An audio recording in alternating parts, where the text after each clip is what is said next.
Also, I would note Milton Friedman. So this is somebody who I stumbled across a few years ago after never having heard of Milton Friedman, and I've really grown to enjoy listening to what he says. He's long passed away now, but he was a 20th century economist.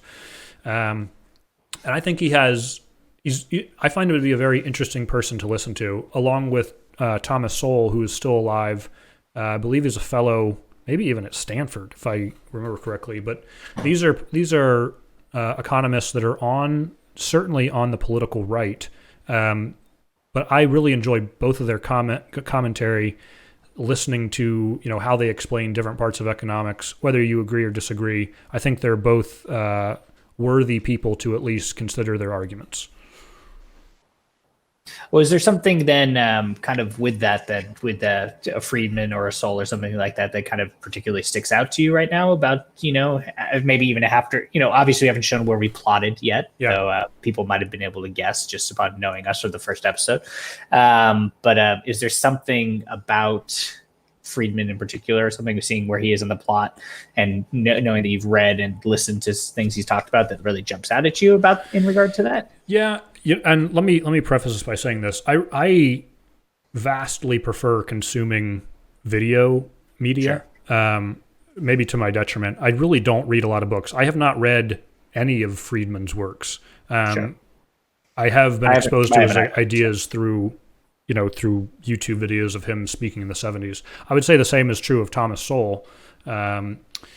But he's still alive. He still gives interviews every now and then, and I find him to be a really illuminating figure to listen to. Thomas Sowell, interestingly, was a Marxist, a self-identified Marxist when he was a teenager, and then he ended up studying under Milton Friedman and kind of transitioned his way to more towards the right. Anyway, one thing that sticks out to me, they have a lot to say on pretty much any modern issue, whether you're talking about minimum wage or healthcare or really any of those things. One thing that sticks out to me from Sowell is he has this I guess I want to call it a bit. It's not a bit. It's an economic, I guess, theory or argument. But he says, he has this thing that he calls 3 questions for the left, which is when looking at any economic proposal or, something, piece of policy that, a more left-leaning politician might want to implement. He says he has these 3 questions, which is, see if I can remember them, but he basically says, compared to what? So like, what are you suggesting compared to what is the alternative type of deal? And then how much is it going to cost? Right. So like, what is the actual cost of this economically speaking? And then the third one is, what hard evidence do you have that this is going to work? And so that's sort of, and I hope I'm doing any amount of justice to what he has said, but that's something that I've heard him say before that has sort of spoke to me, because it's sort of setting things up in a way that feels more like fact-based instead of knee-jerk reaction-based. I think the common critique of policies on the left is that we're trying to do things that feel good. We think maybe the intentions are in the right place, maybe they're not, but we're trying to institute policies because they feel good, because they might be popular, and that we're not really considering what the actual impact of them is from an economic standpoint. Like if you raise the minimum wage, are you actually helping the people who you're intending to help, or are you causing other kind of unseen effects? And I don't want to talk about minimum wage specifically right now. We want to move on. Yeah, that's an example. It's interesting. I mean, again, I admit I have not read any of Sowell. I will say, as a person, which is probably kind of funnily enough falling in line kind of what you're saying, as a person who's definitely considers himself a very liberal person, I have not spent a lot of time studying economic theory. So with that, which is probably how a lot of maybe conservative or right-leaning people, Republicans and such, whichever category you'd like to throw yourself in there, would probably think is pretty common amongst liberal leaning, left leaning people. You know, and I guess I'm one of those in some regard. So that's interesting, though. I don't know, again, if those are your words or Sowell's words a little bit. I do find it fun that sometimes that it's often considered like the phrase of being like the policies, especially from an economic standpoint, is about making ourselves feel good, as opposed to the intention being we want to help and we think that this will be helpful to as many people as possible, which I'm not going to deny that there might be some people who are looking at it from the viewpoint of being like, it'll make me feel better knowing that I'm giving money to someone who needs it, in my eyes, quote unquote.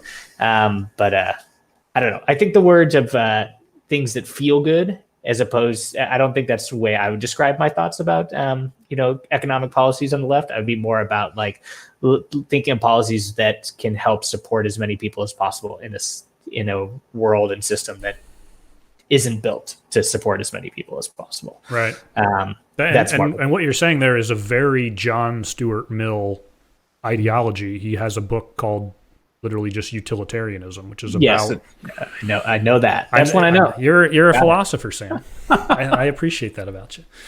I got that one. Yeah. One other point I want to make before we continue is I think if there's another overarching theme that I get from Friedman and Sowell, it's this idea of limited government, which is thinking about the idea of what is the role of government in a society, just from a theoretical point of view. What are the things the government actually is supposed to take care of? We talked a little bit last week about the social contract, weighing your personal liberties with giving more power to the state, and we all sort of live in this world, which I agree with. But I think determining where to draw that line, I think, is an interesting discussion. One thing I would say, just from my own experience, I mentioned last week that I'm a programmer. I work in over a few jobs that I've had in that industry. I've worked with local and federal government agencies, and the overarching theme that I get is highly, highly incompetent between the people that I interact with and specifically on the technical side. The solutions that they have are really abysmal based on modern day technological standards. And that's purely my opinion, but that sort of, and maybe this is a blind spot for me because I see things like that reinforces what I already maybe want to feel about limited government. And so it makes me question, like, what should the government actually be doing, And it makes me highly suspect of turning over control of large parts of our life to a government body and just hoping that they do a good job. But I don't know that that's necessarily reality in terms of the way that I see it or present it either. I'm definitely skewed on that one. Sure. Yeah, I mean, we're going to dive into what the purpose of government is right now. No, not necessarily. Because let's save that. It's a multi-episode conversation. Let's move on. Instead of getting in the weeds. But I think these are interesting things to discuss. Absolutely.